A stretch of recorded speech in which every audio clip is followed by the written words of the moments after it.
Hi, I'm James Shillinglaw, and I'm here with Bill McGee, who's a journalist, airline expert, author of the book Attention All Passengers, the Airline's Dangerous Descent and How to Reclaim Our Skies. He's also the former editor-in-chief of Consumer Reports Travel Letter. And we're going to talk to Bill, not surprisingly, about airlines and what's going to happen now and in the future, given the COVID-19 crisis. And I thought it would be a good opportunity to hear from an expert about what the future may hold. I mean, there's a lot of speculation out there, and I think it's time to talk to someone who might know exactly what we're talking about here. And this is Insider Travel Report. Now, Bill, first of all, let me preface this by, Bill and I used to work together at a magazine called Travel Agent back in the 90s and in the 2000s, so we've known each other quite a long time. He has elevated himself and gone off to become an expert and also author of a novel. We'll talk about that at the end. He's a writer, he's a great guy, and he really knows his airlines. So let's get right to it. I mean, obviously, this is, as we were just discussing before we went online here, this is probably one of the if not the worst crisis to hit the world ever in many respects. It's not a war, but it's definitely it's the worst crisis to hit the airline industry. What has happened to the industry? Well, James, first of all, good seeing you. Good talking to you, as always. I agree with you. I don't think we really have a yardstick here. And if we're going to, speak specifically about travel and aviation, you really can't compare it to things. I was the editor of Consumer Reports Travel Letter in 2001. And I remember after 9/11 thinking, well, that was probably the biggest thing in my career, in terms of travel and trying to write about it and advocate about it. And I was wrong, because I really do think this is bigger. I mean, obviously the trauma of 9/11 was so dramatic and so many lives lost in one day, not taking anything away from that. But this is so much more widespread, and this affects virtually everybody on the planet. There are no safe zones, And I think, I've been thinking a lot about it and talking to some other people in the industry about it in recent weeks. And I think one of the key differences between 9/11 or even, you mentioned World War II, even something as dramatic as a war or a worldwide war, other pandemics, economic crises. The thinking was always, well, let's just get through this and then we'll go back to, as close to normal as possible. Mm-hmm. Here, I think this is such a disruptor that no one really can say right now, this is how things are going to play out. Anybody that says that is foolish. That's why I was laughing when you said to me, could I come on? And you said, could I prognosticate? And I said, I had just said to a friend of mine, anybody that prognosticates right now is a fool. So here I am, But, I do think... Let's speculate. Yes, yeah, absolutely. I mean, I don't have a crystal ball, neither do you. But, there are a lot of smart people out there that are writing about this. And I think, again, after 9/11, for example, when all commercial travel in the United States was just shut down completely, the question was, okay, well, how do we secure the skies and the planes and the airports and then slowly get back to flying, right? Well, I flew about, I want to say it was about 8 or 9 days after 9/11. It's like September 20th or something. And I flew down to Washington on behalf of Consumer Reports to do a press conference there about the whole thing. And I didn't want to take Amtrak to talk about aviation, right? But, there were 4 people on the plane. But eventually, of course, it came back. Here, the question I don't think is when. I think it's a question of if in many cases. What segments of travel are coming back and what may take a very long time, much longer than after 9/11 to come back. And, as bad news as it is for many in the industry, what segments of travel will not be coming back in any real way, the way, prior to this? Well, certainly. Those are all questions we have to talk about. So certainly airlines, cruises have been really hit hard. And obviously, we've had 80-90% cuts in flights by major U.S. carriers already. Although ironically, they have all their employees right now because they have the assistance from the government. There is still flights. I've been on some, actually, believe it or not. But absolutely, you're absolutely right. There's nobody aboard. In a way, you're pretty much covered because you're not going to be coming in contact with anyone. But where do you think? I mean, let's say they find solutions to sort of not a vaccine, but something. What can the airlines do to start getting more aircraft in the skies and really reinstate routes? How do you see that proceeding at some point? Well, for one thing, there's going to be, and this is what all the people that cover this on the economic side have been saying, there's going to be a dramatic downsizing of the fleets. I'm speaking specifically about U.S. airlines, right, but I'm sure that extends worldwide. And for the U.S. airlines, they're now parking airplanes out in the desert and in other places that they hadn't planned to park until 2 or 3 years from now, right? So, I mean, there's this sort of ebb and flow with new aircraft, coming online and retiring older aircraft. Prior to coronavirus, you might have been reading about that there's only a handful of 747s that are still flying. Right. Which is shocking to me because, I grew up with them and I never knew a time when there weren't 747s in the sky. It's been 50 years. But, they were on a retirement schedule, as many other aircraft types were too. Well, now you have even the new A380s. Right, exactly, right. I mean, if you're talking about load factors at 9%, you want to fill a plane that can seat 700 or 800. That's not economically too attractive right now, right? So some of these planes that were due to go offline in, say, a year or 2 years or 3 years, now they're reevaluating and saying, well, they're probably not coming back at all, right? So you're going to have smaller fleets. I don't know anyone that's not saying that, Between the two of us, how many travel and aviation conferences have we been to in the last 30 years? I can't even, hundreds and hundreds, right? And how many times did we see panels and breakout sessions where it was about, what we're doing right now, video conferencing, and will video conferencing replace a handshake and all of that, right? We've seen it thousands of times. But now it's real, right? Now it's not theoretical. Now it's not, travel managers sitting around saying, well, are we going to have a video conference? Now the whole country is doing this, doing their work by video, right? Meetings, I mean, you name it. You turn on the news and the weather person is at home giving you the weather, right? I mean, who could have imagined that a few months ago?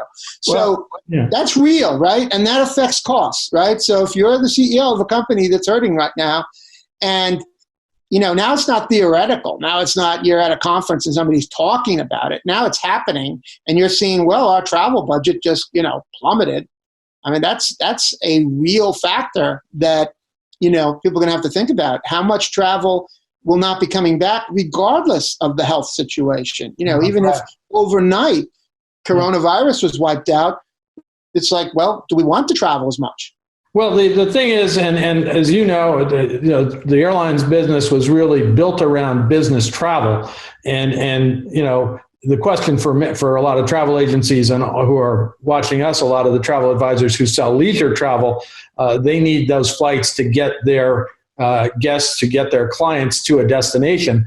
And for years, the airlines really focused on corporate travel and built their businesses around then. And as you just said, that business may go away, at least to some extent. Right. So then if that happens, even to a certain percentage, not completely, but if that is reduced, then, the formula of using, a small percentage of people at high fares to basically, cause a break-even load factor on that plane, that led to all the lower leisure fares, right? So if you play with that formula, then what's going to happen on the leisure side? Fares will go up, right? So American Airlines finally released a statistic about 2 years ago on an earnings call. I was trying to get a hold of this statistic from any airline for years, and they basically put a number to it. They said 87% of all the people that fly on American Airlines in a year, this was like 2018 or whatever, 87% of them fly less than once a year. So there it is. There's the numbers. I think it's pretty safe to say we're in the same ballpark with United and Delta, certainly. Okay. So 13% of the human beings that get on that airline in a year are doing the bulk of the traveling and paying the highest fares for the most part. Right? So that number is pretty high. I'd always wondered about it. I wondered how high it was. So 87% of the rest of us are flying for a couple $100 to Florida or what have you, right? So, or family travel, whatever. So that formula is going to change, right? So I have seen well-respected analysts just in the last 2 weeks. Two analysts, I don't want to mention them because they're speculating like we all are, but respected people that know what they're doing. And one of them swore that fares are going to go down because, for obvious reasons, right? That, they want to get people back on planes. And how do you do that? You have a fire sale, right? And we're going to be seeing, fares under $100, right? We're already seeing that now. Yeah, absolutely. I saw a $69 fare somewhere recently. Yeah, absolutely. Great time to travel, right? Well, is it? You go first, okay? I'll wait. Call me when you get there. Okay. So there's that. And then I saw another well-respected analyst say 180 degrees different. Basically, they are bleeding money right now, obviously, the airlines, so fares have to go up. Now, both of them are smart, and both of them, made arguments that are valid. But who's going to be right? Or is it going to be a combination of both? Maybe it's a combination of both. I would say, obviously we have ridiculously low fares now, and initially when things start to go back, to whatever normal is anymore, it probably will be low. But I would agree with you that after that period, if people still aren't flying, and either routes will be cut dramatically still, and we will see higher fares eventually for all destinations. So that's where I think that might go. But yeah, I agree with you. I think the most terrifying thing to the airlines is probably now. Restrictions are lifted. This is sometime in the near future. We don't know when, but, most restrictions are lifted. It's quote unquote safer to fly. And people are saying, no, we're not going to, Right.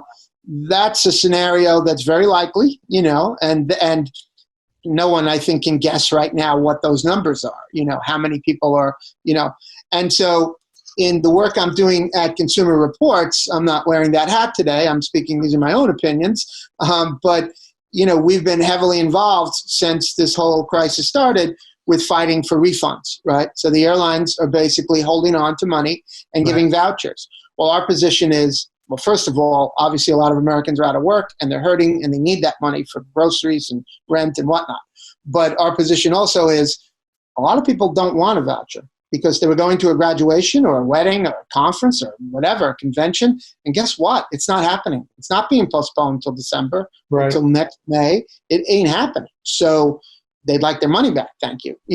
So those are the things that, with leisure travel in particular, is it a staycation year? Is it a driving year? Maybe an upside here is for the car rental companies. I had somebody say that to me the other day. Or Amtrak. Yeah, absolutely. That suddenly it's like, well, you know what? We're going to, in other words, let's say you're in let's say a trip that's not cross country where you're going to be days on the road. Well, let's say it's an 800-mile trip. Let's say you're going from the, New England to North Carolina or vice versa, something like that. Well, you know what? We're going to drive. In the past, we might have flown. Yeah, no, absolutely. And the thought occurs to me that what you're saying that now, what will come back? Everybody thinks domestic travel is going to come back first, and local and domestic, and leaving international. And it occurs to me because of that, airlines might not reinstate their international flights as quickly as they might their domestic routes. Would you agree with that? I think you're right, but I think it's also important to point out for the big three anyway, for American, Delta, and United, that's the bread and butter. Okay, those transatlantic routes in particular, that's where a lot of revenue comes. Well, maybe there'll be pressure to reinstate them sooner then. Yeah, I mean, because not all routes are created equal to the airlines in terms of revenue, and that's where a lot of money is made. Yeah, well, I didn't include this question, but do you foresee any restructuring, any further consolidation of the airline business because of this? I mean, we thought we'd gotten to the big three, maybe big four with Southwest, and then you have JetBlue and a few others, Alaska, but that was pretty much it, considering what we started with, you and I both almost 30 years ago, right? Sure. Do you foresee more consolidation occurring in the airline business? As a former employee of Pan Am, you don't have to tell me about consolidation. How many majors there used to be and how many there are now. Look, I mean, I'm not pulling any punches. My history and what I've done. I've testified in Congress on behalf of Consumer Reports against the mega mergers, or what we did call the mega mergers. American U.S. Airways, Northwest Delta, United Continental. We talked about 9/11. There were, 5 more major carriers that don't exist anymore. Those 3 that I just mentioned, and TWA and America West, all consolidated, right? As a consumer advocate, we have opposed it for the sort of textbook reasons of what consolidation does from a consumer angle, and that is higher fares, a decrease in service, et cetera. It's also bad for, individual cities, because, obviously with the airlines, it sounds obvious, but it's worth stating, geography is everything, and consolidation always in the airline industry leads to the closure of hubs. And, so if you're in a place like St. Louis where you used to have a hub and you don't anymore, it's not just a matter of convenience. It's a matter of corporations saying, well, we're not going to be based here anymore, and there are many cities all over the country that are like that. St. Louis is just one example. I'm not going to change my position. We're certainly opposed. I'm using the royal we. I'm opposed to consolidation. But you're right. It's a heck of a lot more likely now than it was 3 months ago. Yeah. And and I think we ought to just mention the low-cost carriers and the ultra-low-cost carriers. Again, as a consumer advocate, sure, we've knocked heads with Spirit and Allegiant and Frontier over certain things, and the ancillary fees and stuff like that, and the tight seats. But let's be very clear, they are a tremendous discipline in the market, particularly on fares, right? And the idea of not having low-cost carriers. This is not Bill McGee opining and giving my theory, and this isn't a debate. All you have to do is go to the DOT.gov website, pull up the quarterly airfare reports, and it's all laid out. They do and this is real fares. This isn't estimated fares. And they give you fare data that show time and time again, when there's a low-cost carrier on a route, fares go down. When there isn't, fares go up. And that low-cost carrier may have 3% of the market share. It doesn't matter. They discipline the fares. So from a consumer angle, the idea that we would lose, the smaller carriers and the low-cost carriers, even though there may be problems in certain areas with them, that's a bad scenario. We see that when the majors only compete with each other, when I say the majors, for the most part, the big 3, American, Delta, and United, it's not good. It's not good. You're never going to get a discounted rate when you only have American and Delta competing with each other, or United. Yeah. So also the low-cost players. Also, the low-cost players also do more to get regional air service. I think that so a lot of airports are not going to be served if they're not around. Great point. Get that out, but I did. Yeah, no, great point. We remember when JetBlue started in 2000. Part of the, one of the caveats for approval was that congressional representatives in upstate New York wanted guarantees to serve Buffalo and Rochester and places like that. So absolutely. There's a lot of places that that wouldn't have service at all. I do think, though, in answer to your question about the bigger picture, there's a couple of scenarios. One is, I think we're going to see fewer frequencies on routes. We're seeing it right now during the crisis, right? The bailout required airlines to maintain minimum service. Well, in some cases, it's very minimal, right? It's once a day, and even a couple, less than once a day, a few times a week on some routes. Obviously, very thin routes. We're not talking New York, Chicago, but so I think personally that we may see that carry over into the sort of post-COVID period, and that airlines are going to say, well, we can't finance 10 flights a day on this route, so we're going to 5 or 3 or whatever, and again, we couple that with parked aircraft, right? So, we may see less frequency, we're going backwards in some ways, but I also think, as crazy as it sounds, I'm optimistic from a consumer standpoint that this is a moment in time that, quite frankly, we're never going to get back. I believe, in my lifetime, we're never going to see something like this dramatic, that is a chance to sort of, I was a kid in 1978, so I wasn't around for deregulation, but I think it's on that scale in terms of, well, now we can have a national conversation to say, okay, well, what do we want from this industry that, quite frankly, we're all shareholders in now as taxpayers, right? We're the ones that are propping up the airlines. So what do we want back? And that's a fair question. And, we haven't talked about safety, but that's an issue. I've been very active in talking about outsourcing maintenance. This is not the time where we should be sending U.S. aircraft to El Salvador and Brazil. Right. We need those jobs at home, and we need the safety aspect at home where the FAA can provide better surveillance. So there's a lot of ways in which this industry can be remade. But I think out the window once and for all is, when other consumer advocates and I have said things like this to the industry, they've said, well, it's the free market and let the free market work. Well, the free market has failed, quite frankly, because, our tax dollars had to prop it up. So therefore, let's have a conversation, on a scale of 1978, where it's like, okay, we need to, I'm not in any way, please don't misunderstand. I'm not saying we need to go back to pre-1978 regulation. We don't want people sitting in offices in Washington saying, okay, the fare from Cleveland to Detroit is, X. We don't want that type of regulation. But I think the pendulum swung too far the other way. And don't forget, one of the key things of deregulation, and I've researched it, I've spoken to the people that were there, one of the key promises, Ralph Nader says this, many people say it, I've talked to them about it, was there was going to be more competition. And there was for a while. That was the idea. That's why, there's this fallacy, you may have heard it too. People say, oh, Ronald Reagan, he deregulated the airlines. No, it was 1978. It was Jimmy Carter and Ted Kennedy. It was a Democratic White House, a Democratic House, and a Democratic Senate. Ralph Nader, people like that, were because it was meant to be pro-consumer.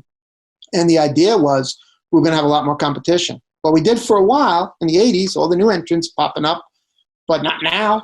Yeah. No one in 1978 that signed on to that bill could have imagined that 40 years later there would be fewer airlines in the United States. That would have blown their mind. You're absolutely that we have, 3 major hub and spoke carriers, Southwest out there as the big, low cost, and then a bunch of, smaller players.